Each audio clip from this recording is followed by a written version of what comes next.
남편이 세상을 떠난 뒤 과부는 깊은 결단을 해야 했습니다. 아이 둘을 데리고 이 집에 더 머물 수 있는지 아니면 길을 나서야 하는지. 결국 그녀는 보따리를 머리에 이고 3살 딸을 등에 업고 5살 아들의 손을 잡았습니다. 장사꾼이 되고 싶어서가 아니라 살아야 했기 때문입니다. 그렇게 시작된 보따리 장사가 조용히 이어지며 과부의 인생을 조금씩 바꾸기 시작합니다. 그 과부의 인생 이야기 지금 들려드리겠습니다. 안녕하세요. 사랑방 야담에 오신 여러분 반갑습니다. 항상 건강하세요. 영상 전 구독, 좋아요 눌러주시고 오늘 야담 시작하겠습니다. 남편이 세상을 떠난 뒤 과부는 아이들과 살기 위해 계산해야 했습니다. 쌀독 바닥이 보이기 시작했고 장독대 항아리는 텅 비어 있었지요. 시댁에서는 냉랭한 말 한마디 없이 돌아섰고 친정은 이미 오래전에 문을 닫아버린 상태였습니다. 남은 건 초가집 한 채와 5살 아들 석이, 3살 딸 보기뿐이었지요. 밤이 되면 석이는 어미 치맛자락을 꼭 쥐고 잠들었고 보기는 등에 업히지 않으면 울음을 그치지 않았습니다. 과부는 어두운 부엌에 앉아 생각했습니다. 이대로 앉아 기다리면 굶어 죽을 것이고 움직이면 혹시 살 길이 보일지도 모른다는 생각뿐이었지요. 3년 전 남편이 병을 얻었을 때부터 집안 살림은 조금씩 기울었습니다. 약값을 대느라 논 한 배미를 팔았고 장례를 치르느라 남은 밥마저 손에서 떠났지요. 친척들은 과부 사정은 아랑곳하지 않고 저희 몫만 챙겨갔습니다. 어느 날 새벽 과부는 결심을 했습니다. 집안에 남은 것들을 하나씩 꺼내기 시작했지요. 시집올 때 가져온 이불보, 혼례 때 입었던 치마저고리, 남편이 쓰던 갓과 두루마기까지 펼쳐보았습니다. 팔 수 있는 것과 아이들에게 꼭 필요한 것을 나누었지요. 석이가 잠결에 눈을 떴습니다. 어미, 어디 가세요? 과부는 아들의 머리를 어루만지며 말했습니다. 석아, 우리 이제 길을 나서야 한다. 여기 있으면 굶어 죽는다. 석이는 입술을 꾹 다물고 고개만 끄덕였지요. 5살 아이가 어찌 다 알겠습니까만 어미 눈빛만은 알아본 것이었습니다. 보따리 하나를 꺼내 천천히 쌌습니다. 팔 물건들을 정성스레 개어 넣고 매듭을 단단히 묶었지요. 그리고 보따리를 머리에 이었습니다. 처음엔 무게에 비틀거렸지만 두 손이 비자 보기를 등에 업을 수 있었습니다. 석이는 한마디 없이 어미 옆에 섰습니다. 과부는 아들 손을 꼭 잡았지요. 석아, 힘들어도 참아야 한다. 알겠느냐? 예, 어미. 그 목소리는 떨렸지만 단단했습니다. 문을 나서는 순간 과부는 뒤를 돌아보지 않았습니다. 돌아보면 주저앉을 것 같았기 때문이지요. 새벽 안개 속을 걸었습니다. 보따리 무게가 목덜미를 짓눌렀고 보기는 등에서 칭얼댔습니다. 석이는 작은 발로 억지로 보폭을 맞추며 따라왔지요. 한 시즌쯤 걸었을까 석이가 넘어졌습니다. 돌부리에 걸려 무릎이 까졌지요. 과부는 보따리를 내려놓고 아들을 일으켰습니다. 괜찮으냐? 석이는 울음을 참으며 말했습니다. 괜찮아요, 어미. 전 괜찮아요. 그 순간 과부는 가슴이 찢어지는 것 같았습니다. 하지만 눈물을 보일 수는 없었지요. 어미가 무너지면 이 아이들도 무너질 것이었습니다.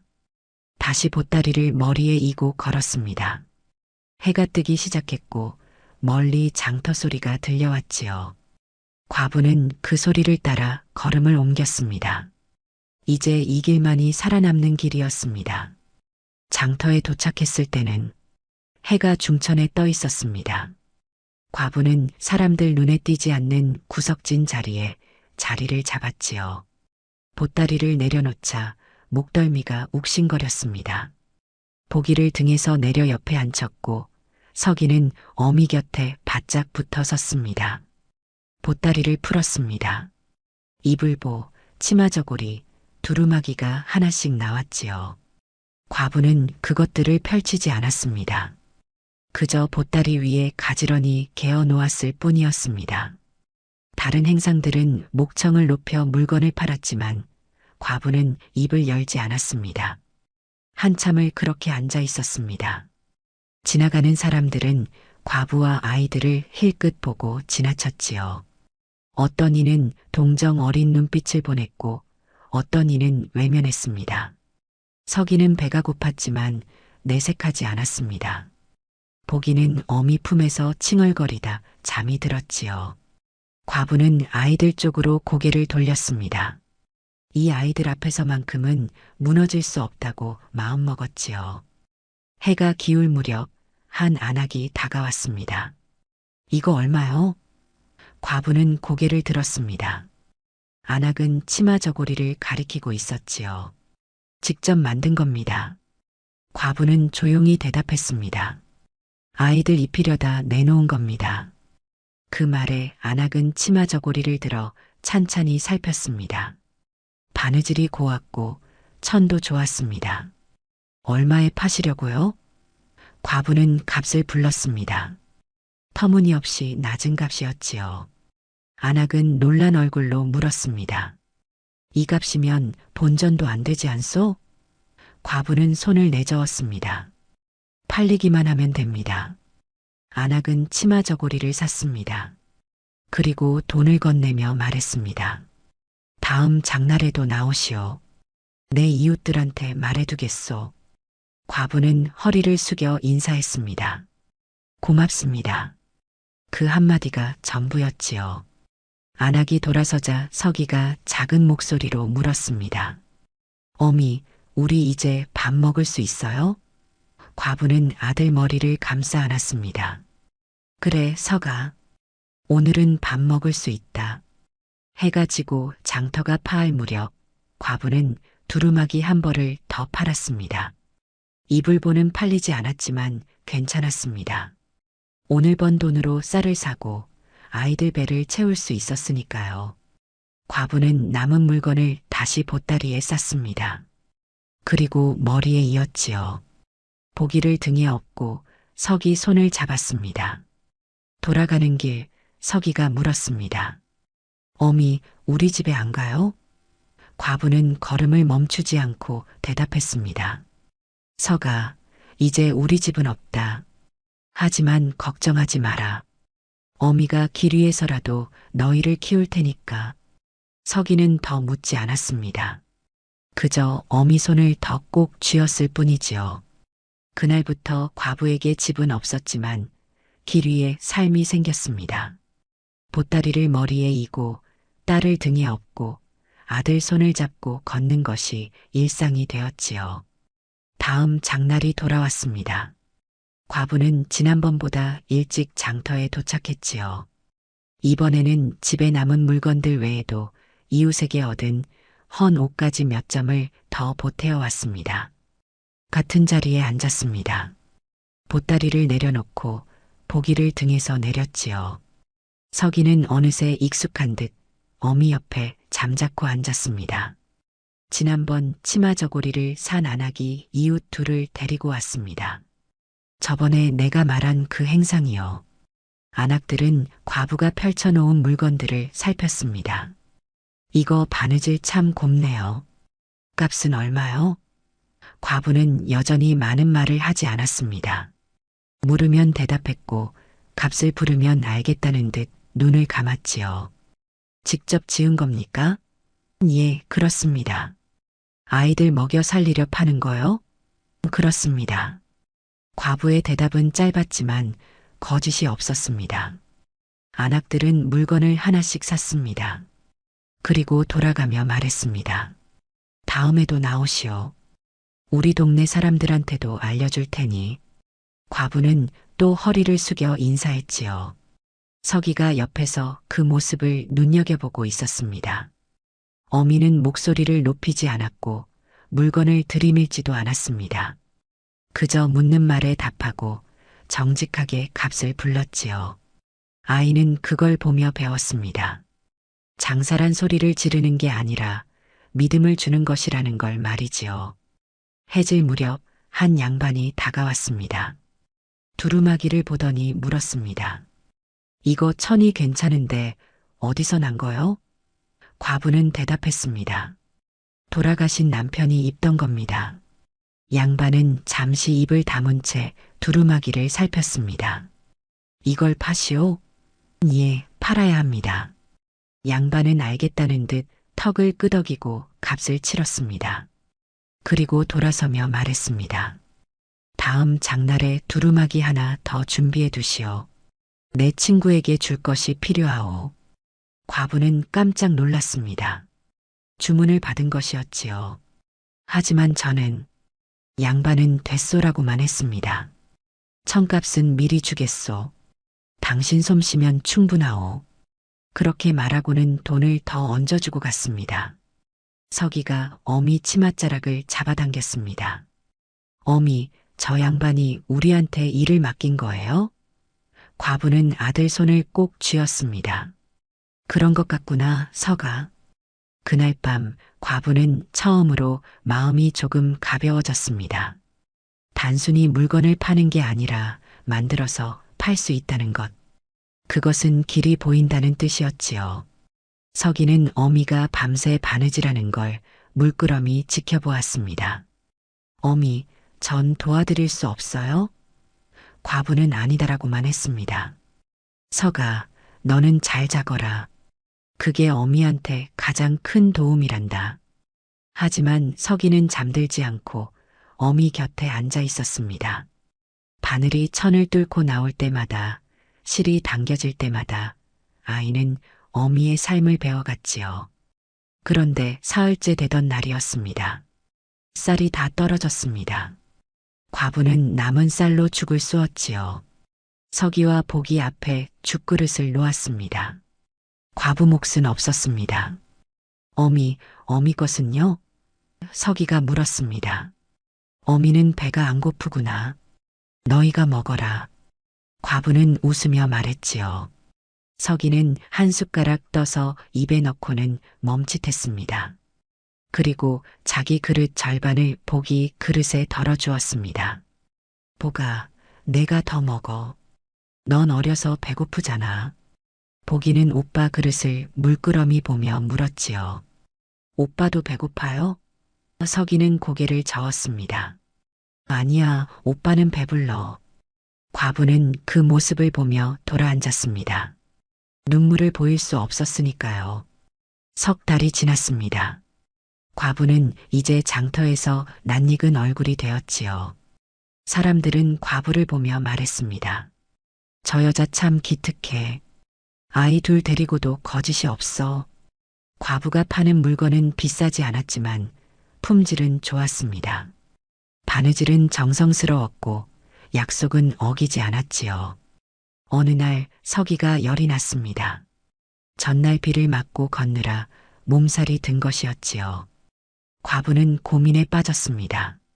장에 나가지 않으면 약값을 벌 수 없었고 나가자니 아이를 두고 갈 수 없었지요. 결국 서기를 업고 장터로 갔습니다. 보따리는 머리에 이고 서기는 등에 업고 보기는 앞에 안았지요. 장터에 앉자마자 단골 안악이 달려왔습니다. 아니, 아이가 아픈데 장에 나왔소? 과부는 조용히 대답했습니다. 약을 사야 해서요. 안악은 한숨을 쉬었습니다. 잠깐만 기다리시오. 그리고는 어디론가 달려갔지요. 얼마 뒤 약을 들고 돌아왔습니다. 이거 먹이시오. 값은 됐소. 과부는 눈물이 났지만 참았습니다. 고맙습니다. 꼭 갚겠습니다. 그날 사람들은 물건보다 아이들을 먼저 살폈습니다. 서기는 어미 등에서 힘없이 매달려 있었고 보기는 졸린 눈을 비비고 있었지요.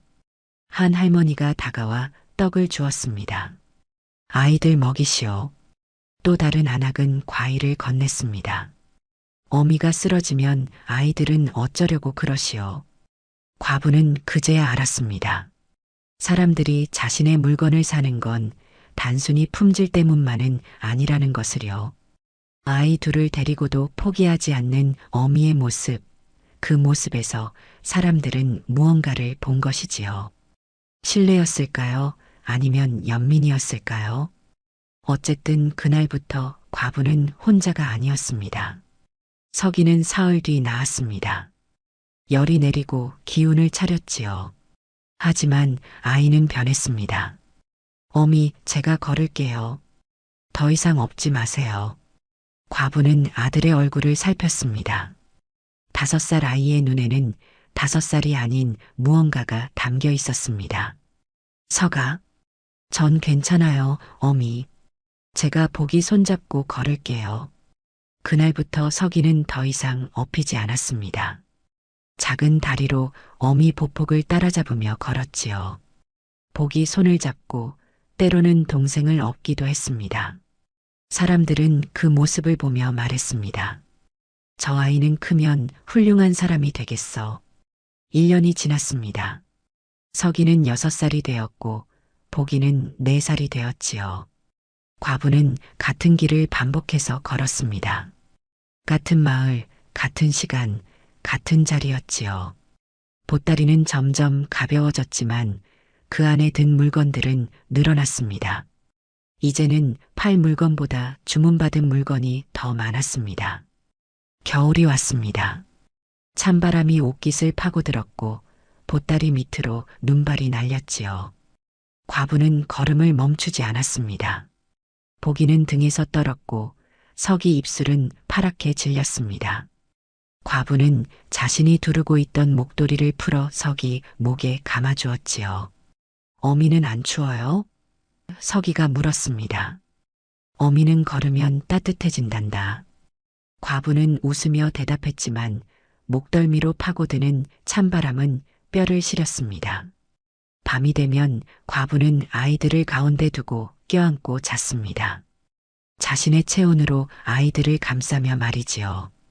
발바닥에는 동상이 생겼지만 다음 날이면 또 걸어야 했습니다.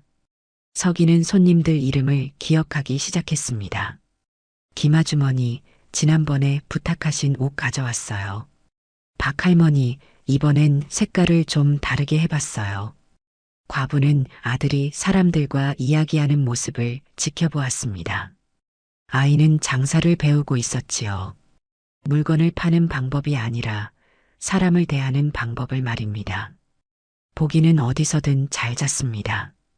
어미 등에서도 장터 한 구석에 깔아놓은 천위에서도 길을 걷다가도 잠들었지요. 사람들은 그 모습을 보며 웃었습니다. 저 아이는 참 순하네. 어미 고생하는 줄도 모르고 저렇게 잘도 자. 어느 날 서기가 물었습니다. 어미, 우리 언제쯤 집이 생겨요? 과부는 아들 얼굴을 물끄러미 살폈습니다. 서가, 집은 꼭 지붕과 벽이 있어야 하는 게 아니란다. 그럼 뭐예요? 가족이 함께 있으면 그게 집이란다. 서기는 고개를 가웃했지만 곧 알아들은 듯 했습니다. 그럼 우리는 지금도 집에 있는 거네요. 과부는 아들을 꼭 안았습니다. 그래, 서가. 우린 지금도 집에 있다. 장터 단골들은 과부 가족을 챙기기 시작했습니다. 비가 오면 처마를 내어주었고 추우면 아랫목을 내어주었지요. 과부는 그런 은혜를 잊지 않았습니다. 보답할 방법을 찾았고 작은 것이라도 갚으려 했습니다. 바느질 품을 더 들였고 옷감을 고를 때 더 신경 썼지요. 이제 보기도 걸을 수 있었지만 여전히 어미 등을 좋아했습니다.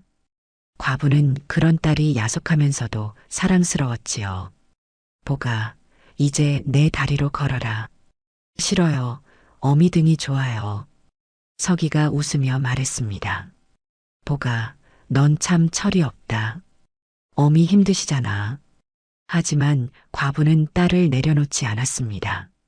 이 무게가, 이 온기가 살아있다는 증거였으니까요. 또 한 해가 흘렀습니다.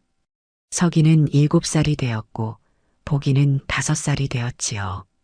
이제 과부는 주문을 받기 시작했습니다. 다음 장날엔 치마 하나 더 부탁하오. 내 며느리 혼례 살림으로 이불보 하나 만들어 주시오. 보따리는 단순한 짐이 아니라 계획이 되었고 걸음은 목적이 생겼습니다. 서기는 숫자를 배우기 시작했습니다. 과부가 가르쳐 준 것은 아니었지요. 아이는 스스로 배웠습니다. 장터에서 돈을 주고받는 걸 보며 값을 계산하는 걸 보며 하나씩 익혀갔습니다. 어미, 오늘 번 돈이 이만큼이에요. 서기가 손가락을 꼽아가며 말했습니다. 과부는 놀랐습니다. 정확했습니다. 서가, 누가 가르쳐 줬느냐? 아무도요. 전 그냥 봤어요. 과부는 아들을 물끄러미 바라보았습니다. 이 아이는 굶주림 속에서 자랐지만 배움에는 굶주리지 않았다고 말이지요. 그날부터 과부는 장터에서 만난 글 아는 사람들에게 부탁했습니다. 우리 아이에게 글자 하나만 가르쳐 주십시오. 사람들은 흔쾌히 응했습니다. 어떤 이는 자를 가르쳐 주었고 어떤 이는 자를 가르쳐 주었지요. 서기는 흙바닥에 나뭇가지로 글자를 쓰며 외웠습니다. 보기는 여전히 어미 등에 매달려 자랐습니다. 하지만 아이는 보고 있었습니다. 어미가 바느질하는 손, 오빠가 글자 쓰는 손, 사람들이 돈을 건네는 손을요. 아이는 말은 없었지만 눈은 모든 것을 담고 있었지요. 어느 날 큰댁 마님이 과부를 불렀습니다. 당신 솜씨가 괜찮다고 들었소. 우리 집안 혼례 옷을 맡기고 싶은데 할 수 있겠소? 과부는 놀랐습니다. 혼례 옷이라니 그건 평범한 옷과는 차원이 달랐습니다. 마님, 제가 그런 큰 일을 해낼 수 있을지 모르겠습니다. 마님은 걱정 마시오라고만 했습니다. 나는 당신이 아이 둘 키우며 한 번도 약속 어긴 적 없다는 걸 알고 있어. 그 정성이면 충분하오. 과부는 망설였습니다. 하지만 서기가 어미 치맛자락을 잡아당기며 말했습니다. 어미, 이제 우리가 가는 길이잖아요. 할 수 있어요. 아이의 말에 과부는 입술을 꾹 다물었습니다. 알겠습니다, 마님. 최선을 다하겠습니다. 그날부터 행상은 단순한 생계가 아니라 일터가 되었습니다. 과부에게는 기술이 생겼고 서기에게는 배움이 생겼으며 보기에게는 꿈이 생겼지요. 하지만 혼례 옷은 쉽지 않았습니다. 첫날 밤 과부는 실수로 천을 잘못 잘랐습니다. 손이 떨려서였지요. 마님께 받은 비단이었습니다. 과부는 그날 밤 한숨도 자지 못했습니다. 천을 다시 이어 붙이고 바느질로 감추고 술을 놓아 덮었습니다. 서기가 밤새 어미 옆을 지켰습니다. 어미 괜찮아요? 과부는 아들 손을 잡았습니다. 괜찮다, 서가. 어미는 괜찮다. 아이는 그날 밤 동생 보기를 업고 재웠습니다. 7살 아이가 5살 동생을 업고 마루를 오가며 말이지요. 보따리는 더 무거워졌습니다. 하지만 그 무게의 의미는 달라졌지요. 예전에는 팔아야 할 살림이 들어 있었다면 이제는 지켜야 할 약속이 들어 있었습니다. 과부는 한 번도 약속을 어기지 않았습니다. 주문받은 날짜에 맞춰 물건을 완성했고 품질을 낮춘 적도 없었지요. 사람들은 그런 과부를 믿었습니다. 그 행상 여인한테 맡기면 틀림없어. 아이 둘 키우면서도 한 번도 날짜 어긴 적 없어. 길 위에서 과부에게는 이름이 생겼습니다. 본명이 아니라 그 행상 여인이라는 이름이었지요. 하지만 과부는 개의치 않았습니다. 이름보다 신뢰가 더 값졌으니까요. 서기는 어미를 도왔습니다. 천을 나르고 실을 꿰고 단추를 달았지요. 과부는 아들의 손을 눈여겨보았습니다. 아이 손이 제법 능숙해져 있었습니다. 서가, 너 언제 이렇게 배웠느냐? 어미가 하는 거 봤어요. 그냥 따라했어요. 과부는 가슴이 뭉클했습니다. 이 아이는 가르쳐주지 않아도 배웠고 시키지 않아도 도왔습니다. 밤이 되면 과부는 허리를 펼 수 없었습니다. 낮 동안 보따리를 머리에 이고 걸은 탓이었지요. 발바닥에는 물집이 터져 피가 배었지만 다음 날이면 또 걸어야 했습니다. 과부는 천조각으로 발을 감싸고 집신을 신었습니다. 손은 바늘에 찔려 굳은 살이 박혀 있었고 겨울이면 튼 살 사이로 피가 배어 나왔지요. 서기가 그런 어미 손을 보며 물었습니다. 어미, 손이 아프시죠? 과부는 웃으며 대답했습니다. 아니란다. 이 손으로 너희를 먹여 살릴 수 있으니 아프지 않지. 하지만 밤이면 과부는 조용히 손을 주물렀습니다. 내일도 바느질을 해야 했으니까요. 보기도 이제 달라졌습니다. 이제 완전히 혼자 걸을 수 있었지만 여전히 어미 등을 찾았지요. 보가, 이젠 컸으니 혼자 걸어야지. 서기가 말했습니다. 하지만 보기는 아니에요라고만 했습니다. 오빠는 몰라. 어미 등이 제일 따뜻해. 과부는 딸의 모습에 마음이 흔들렸습니다. 이 아이만큼은 아직 철이 들지 않아도 괜찮았지요. 드디어 큰 댁 혼례가 있었습니다. 과부가 만든 혼례 옷을 입은 신부가 나왔지요. 사람들은 감탄했습니다. 저 옷 누가 지은 거요? 행상 여인이 지었다고 하오. 행상 주제에 솜씨가 대단하구먼. 마님은 과부를 불러 큰 돈을 쥐어주었습니다. 수고했소. 당신 덕분에 우리 며느리가 가장 아름다웠소. 과부는 그 돈을 받아들고 울컥했습니다. 이것은 단순한 품삯이 아니었습니다. 인정이었고 존중이었으며 자신의 삶이 헛되지 않았다는 증명이었지요. 서기가 어미 손을 잡았습니다. 어미, 우리 이제 잘 살 수 있는 거죠? 과부는 알겠다는 듯 눈을 감았습니다. 그래, 서가. 조금씩 나아지고 있다. 소문은 빠르게 퍼졌습니다. 다른 마을에서도 사람들이 찾아왔지요. 저도 맡기고 싶소. 우리 딸 혼례 살림을 부탁할 수 있겠소? 과부는 바빠졌습니다. 하지만 거절하지 않았습니다. 하나하나 정성껏 만들었지요. 어느 날 포목상 주인이 과부를 찾아왔습니다. 당신 솜씨가 좋다는 소문 들었소. 제안이 하나 있소. 과부는 주인 쪽으로 고개를 돌렸습니다. 무슨 제안입니까? 우리 포목상에서 옷감을 대줄 테니 당신은 옷을 지어 우리 가게에 가져오시오. 정기적으로 주문을 드리겠소. 과부는 놀랐습니다. 그것은 단순한 주문이 아니라 일자리였습니다. 하지만 저는 행상입니다. 한 곳에 매일 수는 없습니다. 주인은 웃었습니다. 그럼 집에서 만들어 장날에 가져오면 되지 않소? 당신은 여전히 행상을 할 수 있고 우리는 좋은 물건을 받는 거요.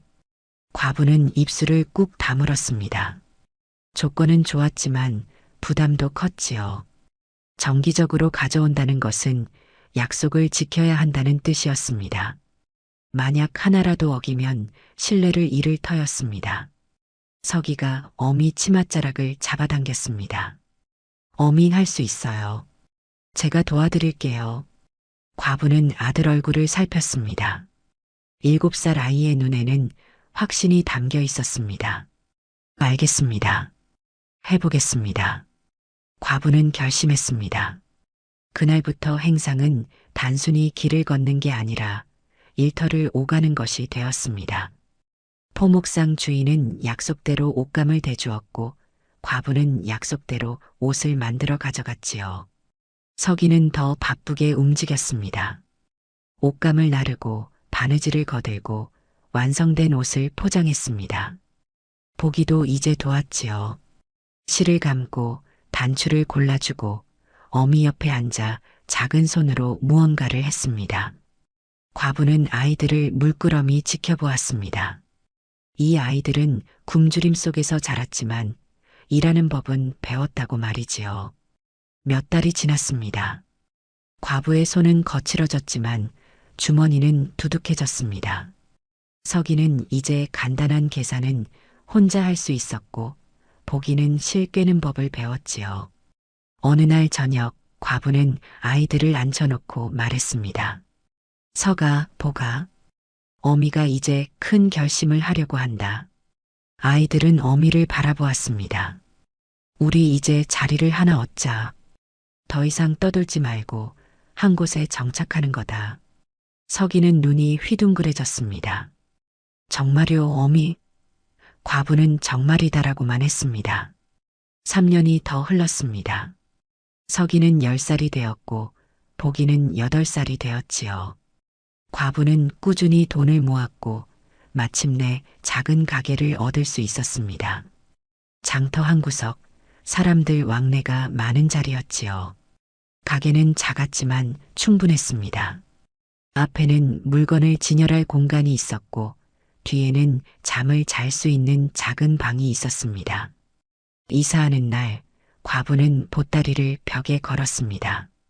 더 이상 머리에 이지 않아도 되는 보따리였습니다. 어미, 이제 우리 집이 생긴 거예요? 보기가 물었습니다. 과부는 딸을 안으며 대답했습니다. 그래, 보가.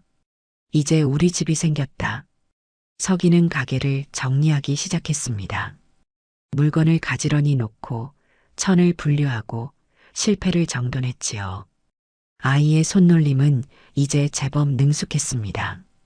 과부는 아들을 지켜보며 생각했지요.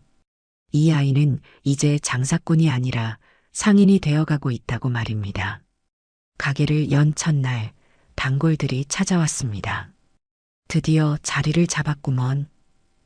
이제 찾아오기 편하겠네. 사람들은 축하해 주었고 물건도 샀습니다.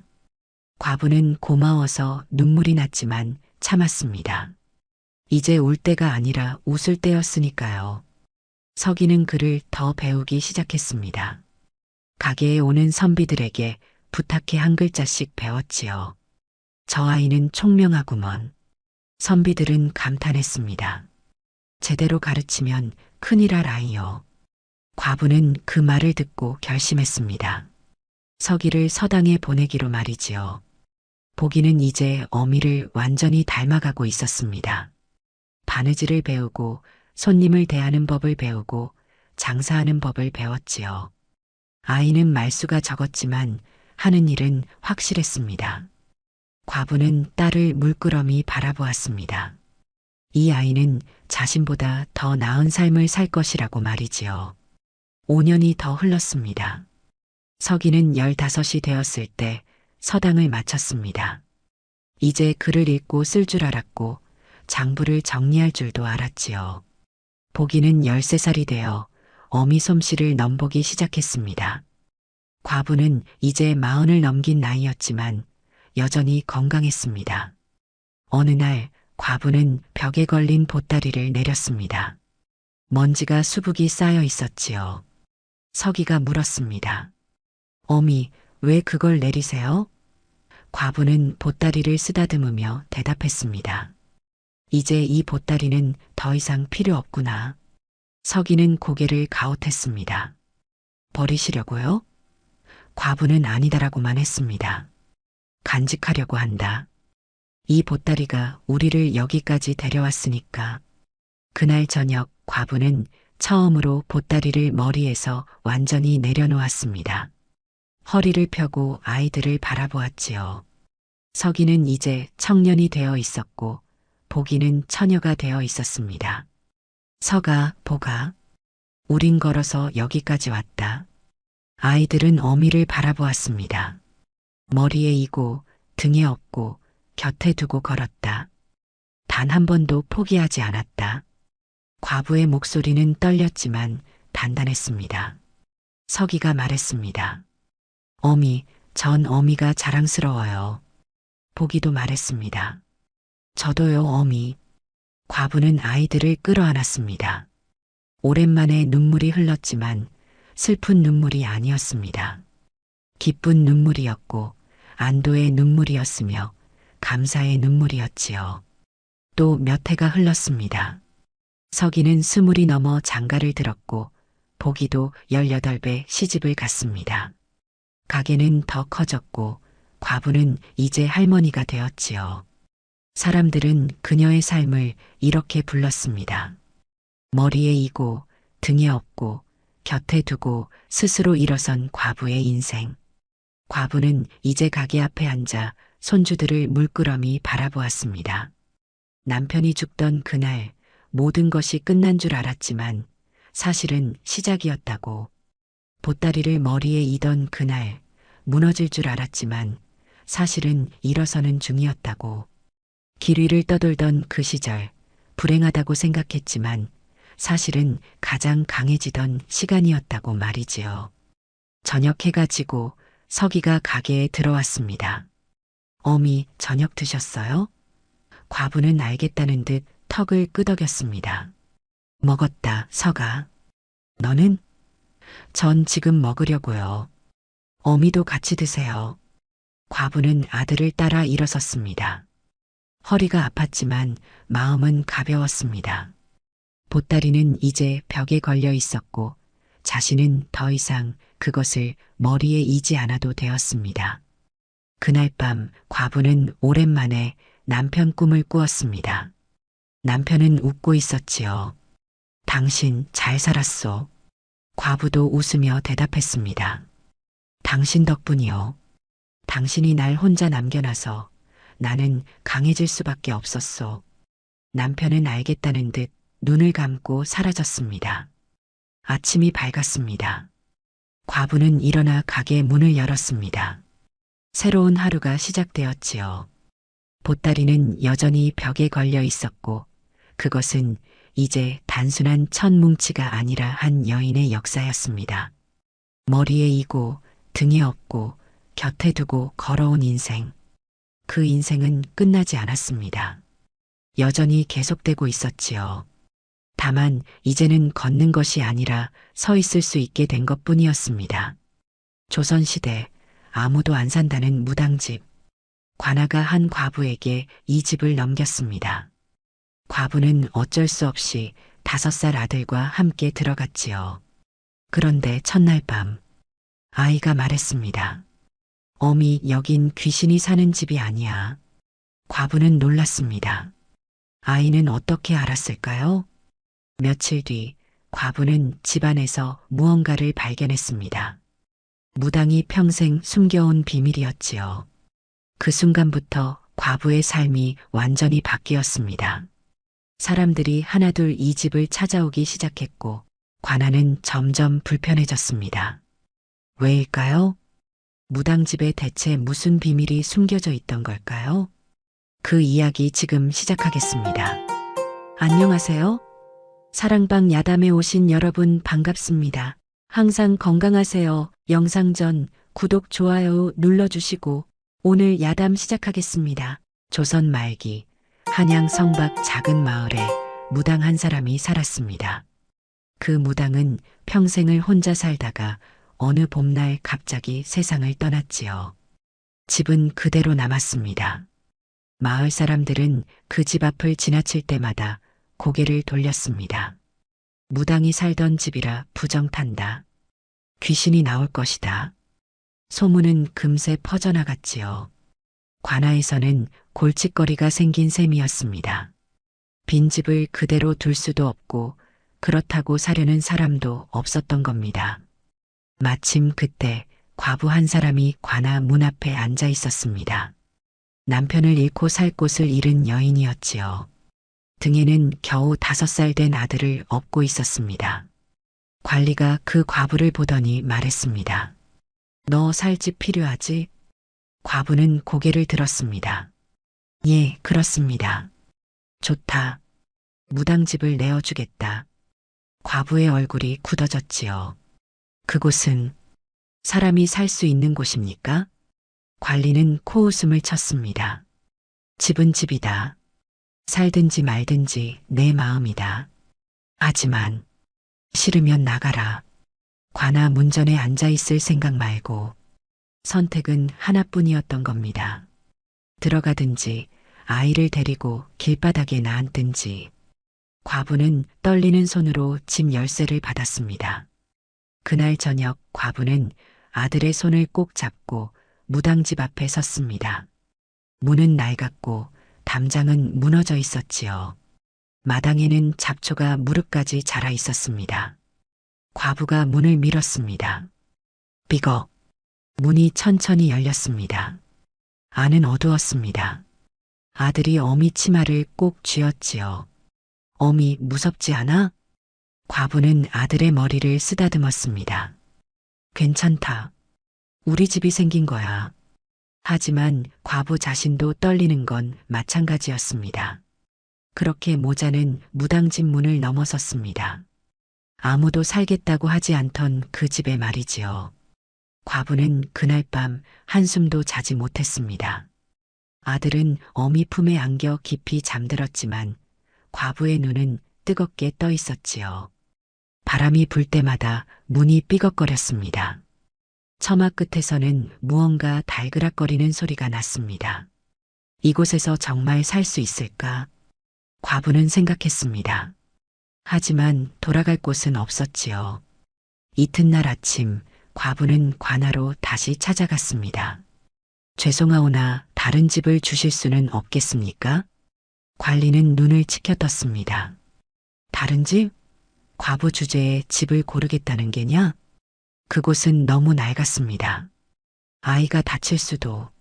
말을 끝맺기도 전에 관리가 손을 내저었습니다. 듣기 싫다. 싫으면 나가라. 과부가 다시 입을 열려 하자 관리의 목소리가 낮아졌습니다. 과부가 문제를 만들면 아이부터 데려가겠다. 과부의 얼굴이 하얗게 질렸지요. 무슨 말씀이십니까? 아이를 키울 능력도 없는 주제에 집까지 가리니 아이를 관에서 맡아야 하지 않겠느냐? 관리는 비웃듯 말했습니다. 아이는 관에서 키우고 너는 일할 곳을 찾아라. 그게 순리다. 과부는 입술을 깨물었습니다. 관리의 말은 협박이었던 겁니다. 순리가 아니라 강요였지요. 과부는 아무 말도 하지 못하고 관아를 나왔습니다. 발걸음은 무거웠습니다. 마을 어귀를 지날 때마다 사람들의 수군거림이 들렸지요. 과부는 귀를 막고 싶었습니다. 하지만 막을 수도 없었습니다. 그날 저녁 과부는 다시 무당집 문 앞에 섰습니다. 아들이 물었습니다. 어미, 우리 다른 데 안 가? 과부는 시선을 내렸습니다. 안 간다. 여기가 우리 집이야. 하지만 사람들이 신경 쓰지 마라. 과부는 아들을 안아 올렸습니다. 그리고 문을 열었습니다. 이번에는 망설이지 않았지요. 선택지는 없었던 겁니다. 이곳에서 살든지 아이를 빼앗기든지. 과부는 문을 닫았습니다.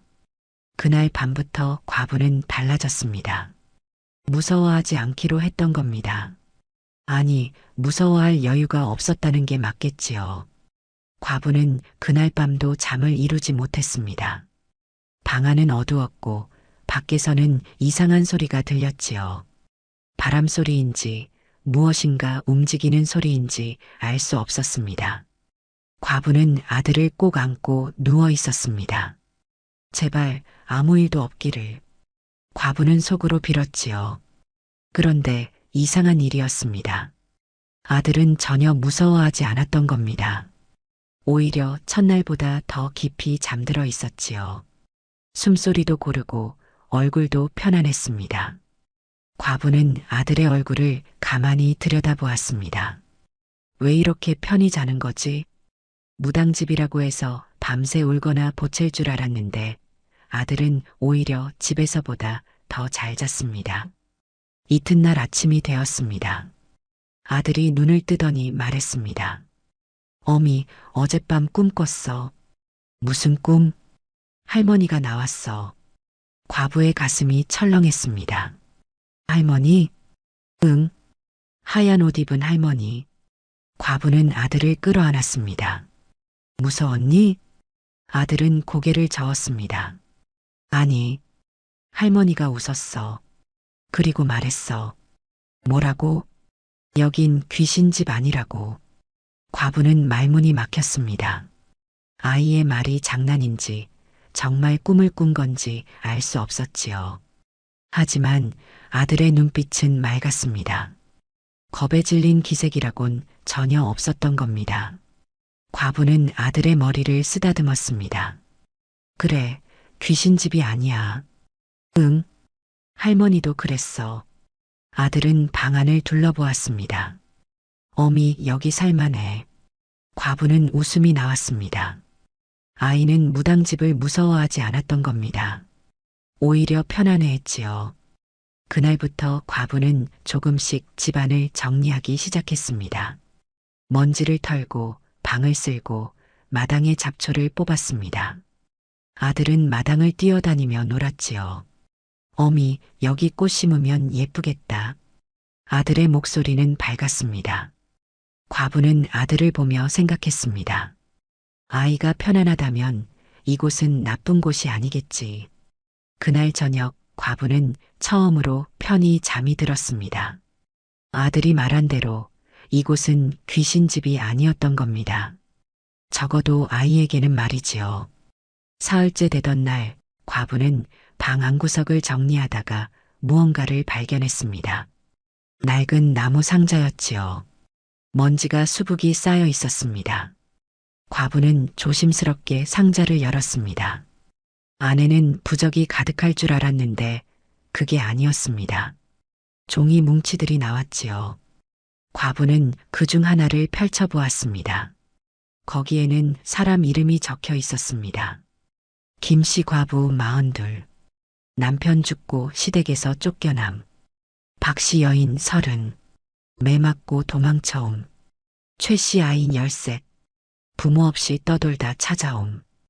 과부는 종이를 하나하나 읽어내려갔습니다. 모두 억울한 사람들의 이름이었던 겁니다. 쫓겨난 사람, 버림받은 사람, 갈 곳 없는 사람들. 무당은 이들의 이름을 기록해 두었던 것이지요. 과부의 손이 떨렸습니다. 종이 아래쪽에는 무당의 글씨가 남아 있었습니다. 이곳은 귀신을 쫓는 곳이 아니라 사람을 숨겨주는 곳이었다. 과부는 그제야 깨달았습니다. 무당은 구슬하며 산 게 아니었던 겁니다. 갈 곳 없는 사람들을 받아주며 살았던 것이지요. 마을 사람들이 무당집을 두려워한 이유도 그 때문이었습니다. 귀신이 나와서가 아니라 쫓겨난 사람들이 모였기 때문이었던 겁니다. 과부는 상자를 도로 덮었습니다. 가슴이 뜨거워졌지요. 나도 저 명단에 오를 뻔했구나. 아니, 어쩌면 지금 이미 올라 있는 것이나 마찬가지였습니다. 과부는 창밖을 바라보았습니다. 마을 사람들은 여전히 이 집을 피해 다녔지요. 하지만 과부는 이제 알았습니다. 이곳은 흉가가 아니라 피난처였던 것을 말이지요.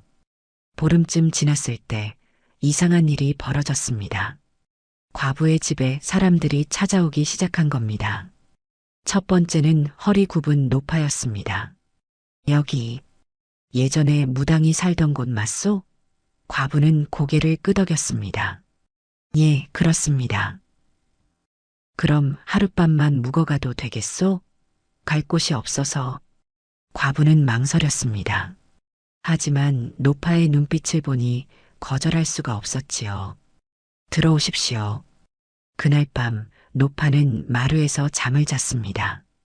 이튿날 아침 노파는 허리를 굽혀 인사했습니다. 고맙소. 덕분에 편히 잤소. 노파가 떠난 뒤에도 사람들은 하나둘 찾아왔습니다. 얼굴에 멍이 든 여인, 다리를 절며 걷는 노인, 아이를 업은 젊은 어미. 모두 갈 곳 없는 사람들이었지요. 소문은 금세 퍼졌습니다. 무당집에 과부가 산다더라. 그 집에 가면 하룻밤 재워준다더라. 관아에서도 소문을 들었습니다. 관리가 다시 과부의 집을 찾아왔지요. 여기서 뭐 하는 거냐? 과부는 담담하게 대답했습니다.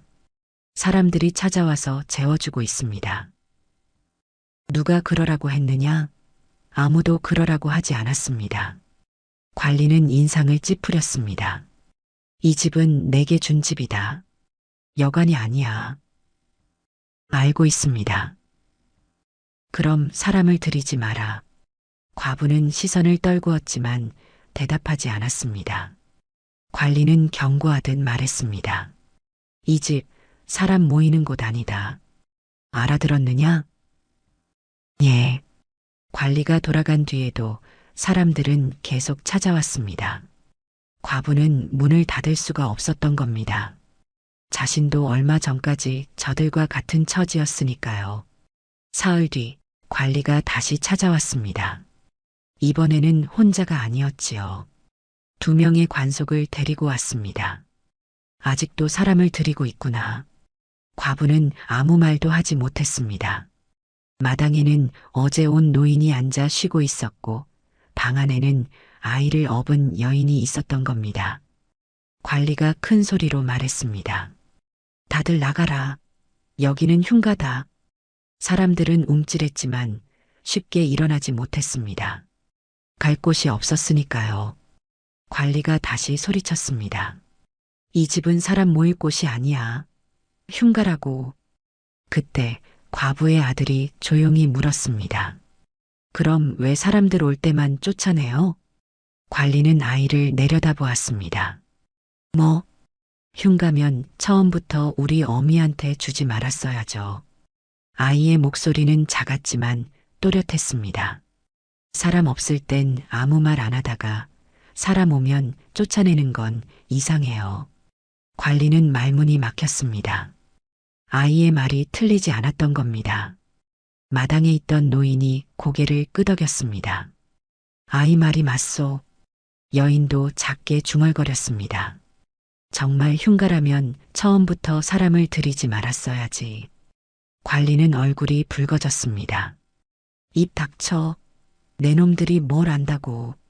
하지만 목소리에 힘이 없었지요. 과부는 아들을 바라보았습니다. 5살밖에 안 된 아이가 어른들도 못한 말을 했던 겁니다. 관리는 혀를 차며 돌아섰습니다. 다음에 또 이러면 가만 안 둔다.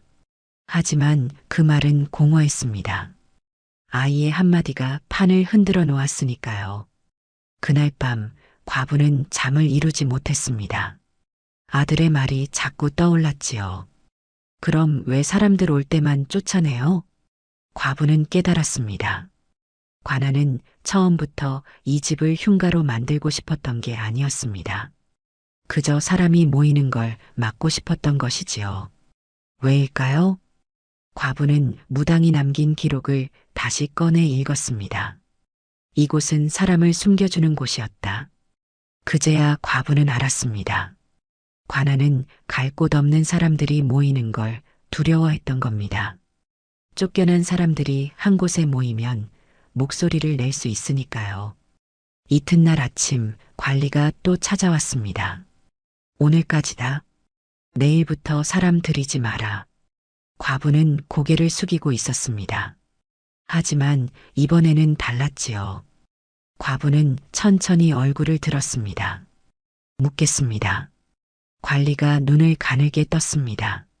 뭘? 흉가면 왜 제게 줬습니까? 관리의 얼굴이 굳었습니다. 그게 무슨 소리냐? 귀신 나오는 집이라면서 왜 저한테 주셨습니까? 과부의 목소리는 가늘게 떨렸지만 멈추지 않았습니다. 저희 모자를 해치려고 주신 겁니까? 관리는 헛기침을 했습니다. 그게 아니라 그럼 귀신이 없다는 걸 아셨던 겁니까? 관리는 대답하지 못했습니다. 과부가 다시 물었습니다. 귀신 없는 집을 흉가라고 부르는 건 사람들 못 오게 하려는 거 아닙니까? 마당에 있던 사람들이 서로 눈빛을 나눴습니다. 맞는 말이요. 귀신은 없소. 사람만 있을 뿐이요. 관리는 얼굴이 일그러졌습니다. 질서를 어기고 있다. 함부로 사람을 모으면 안 돼. 과부는 처음으로 맞섰던 겁니다. 질서가 뭡니까? 갈 곳 없는 사람 내쫓는 게 질서입니까? 관리는 할 말을 잃었습니다. 관리는 한참을 서 있었습니다. 과부의 말에 제대로 대꾸하지 못했던 겁니다. 그때 과부의 아들이 다시 입을 열었습니다. 질서는 약자부터 쫓아내는 거예요? 관리가 아이를 내려다보았습니다. 내가 뭘 안다고. 저도 약자예요. 어미도 약자고요. 아이는 마당에 앉은 사람들을 가리켰습니다. 여기 있는 사람들도 다 약자예요. 그래서 약자들이 모이면 안 되는 게 질서예요? 관리는 입을 다물었습니다. 아이의 말은 단순했지만 핵심을 찔렀던 겁니다. 마당에 있던 노인이 일어섰습니다. 아이 말이 맞소. 우린 약한 사람들이요. 여인도 고개를 들었습니다. 그래서 이 집에 온 거예요. 다른 곳에선 우릴 받아주지 않으니까요. 사람들이 하나둘 일어나기 시작했습니다. 이 집은 흉가가 아니오. 귀신도 없소.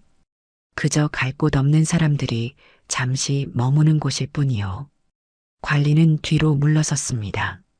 사람들의 목소리가 하나로 모였던 겁니다.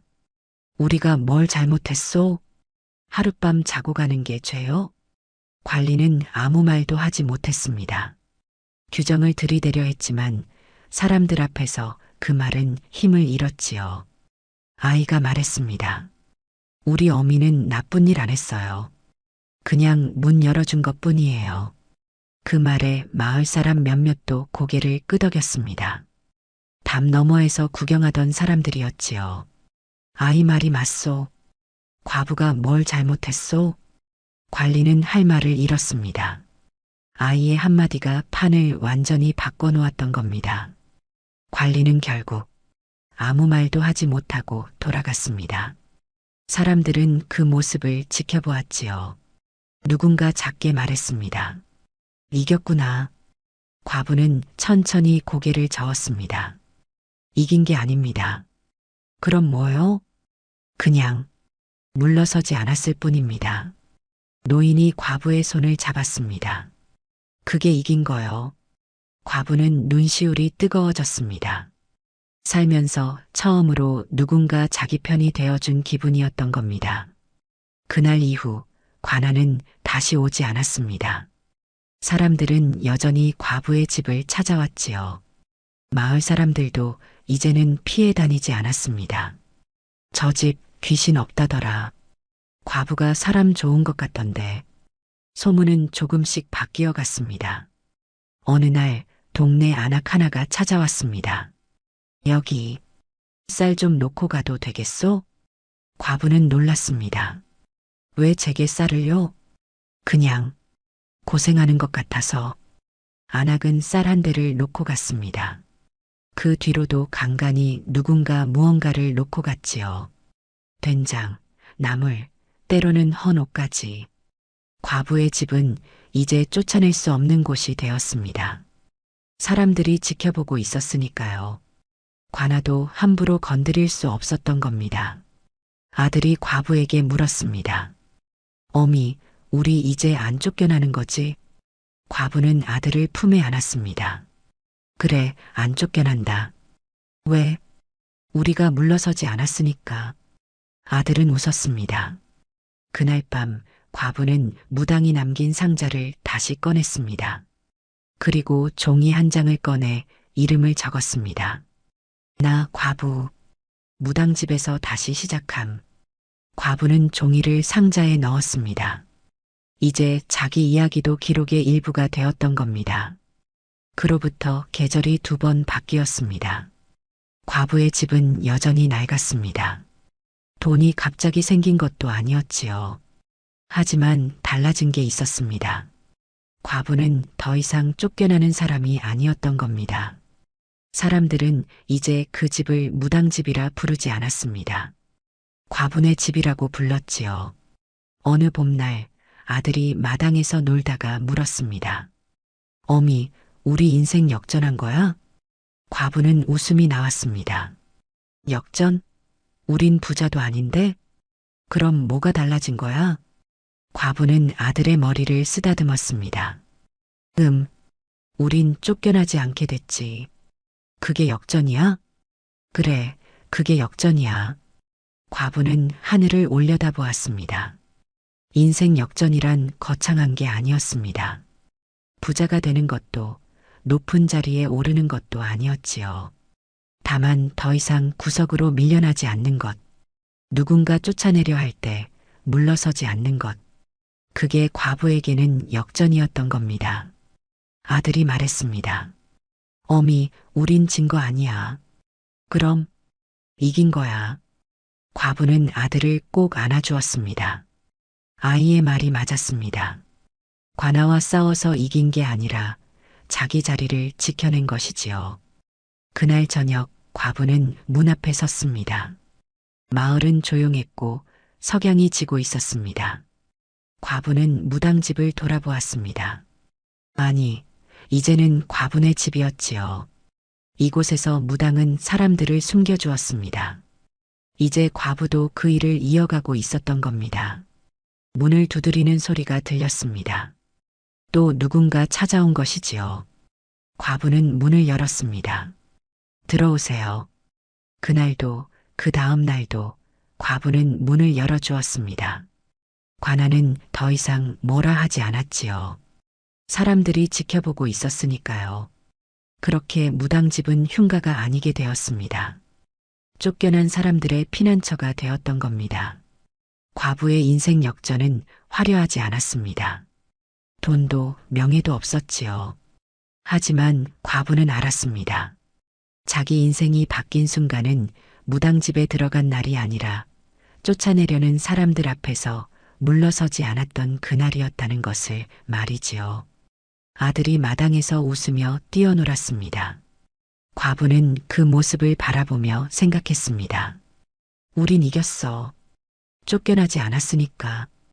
그것이 과부가 이룬 가장 큰 역전이었습니다. 그로부터 10년이 흘렀습니다.